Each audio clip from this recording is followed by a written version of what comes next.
है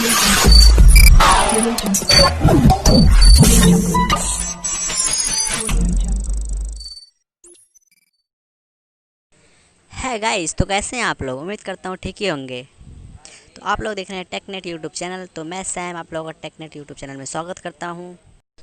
तो दोस्तों, आज हम टर्मक्स को मोबाइल फ़ोन में इंस्टॉल करने वाले हैं और फिर उसे कॉन्फ़िगर करके यूज़ करके दिखाऊंगा।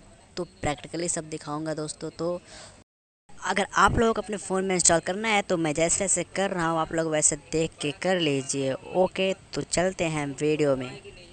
और मुझे पता है वीडियो अच्छी नहीं बन रही है, फर्स्ट टाइम वीडियो बना रहा हूँ गाइस, तो क्या करें। सॉरी अगर गलती हो तो माफ़ करना।